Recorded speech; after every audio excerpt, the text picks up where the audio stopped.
Bom dia! E hoje o mais importante do dia é o relatório de abertura de vagas de emprego JOLTS, reportado às 11 horas nos Estados Unidos. Esse vai ser o primeiro relatório da série de relatórios de emprego que vão ser reportados nos Estados Unidos, e o nível de emprego na economia agora é o principal indicador que o Fed está olhando para as próximas decisões de corte de juros nos Estados Unidos. Então, se a gente tem mais vagas de emprego sendo criadas do que as expectativas, essas aqui são as expectativas, 7,67 milhões, a gente tem um Fed que não precisa estimular tanto a economia porque ela tá indo bem. Contudo, se tiverem muito menos vagas sendo criadas, aí vai criar aquela expectativa por cortes maiores de juros. Simples assim. Lembrando que a gente tem mais 2 reuniões do Fed até o final do ano, e o mercado tá querendo saber quando que o Fed vai cortar 0,5%. A gente tem, hoje a taxa de juros na economia americana tá entre 4,75 e 5. As expectativas pro final do ano, depois da reunião de dezembro, é de que a taxa de juros fique entre 4 e 4,25. Ou seja, fazendo as continhas, a gente tem 0,75% de cortes precificados pelas apostas na Bolsa de Chicago. Só que o cenário base é de corte de 0,25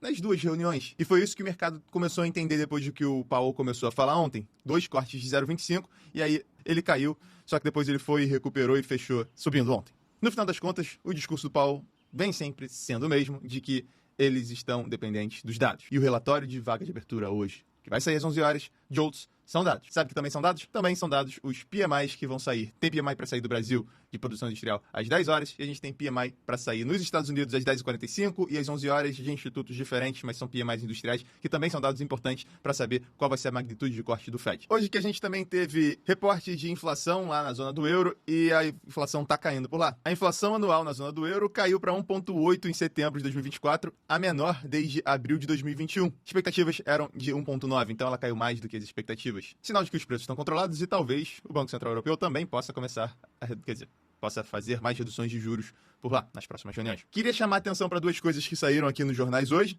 Essa daqui, lista de bets liberadas sai hoje, site ilegal terá que fazer reembolso, para quem está apostando. E muito disso veio depois daquele estudo publicado na semana passada sobre 21 bilhões de PIX para bets, sendo que 3 tinham sido para beneficiários do Bolsa Família. E o segundo destaque aqui do jornal de hoje eu queria trazer: após 18 anos, tropas de Israel voltam a invadir Líbano por terra. Então tensões voltam a escalar no Oriente Médio. Isso poderia pressionar o preço do petróleo para cima, por conta da oferta, só que o petróleo hoje cai 0,67%, chegando a $71, estava caindo mais, um pouco mais cedo. Isso porque a Líbia, que não é o Líbano, está preparando para voltar a sua produção de petróleo, e isso está sendo mais do que o suficiente para fazer com que o preço do petróleo caia ao invés de subir. Mesmo com os pacotes anunciados na China de estímulo à demanda, que talvez demore um pouquinho para vir, sendo que a China está fechada hoje e por uma semana. Temos um feriado que começa hoje, terça-feira, 1 de outubro, e acaba dia 7, resumindo as operações no dia 8 de outubro. Mas não pense que não temos preço para minério de ferro. Embora reduzida a liquidez, minério de ferro negocia em Singapura e a gente tem cotação, ele está ali rondando a casa dos $107,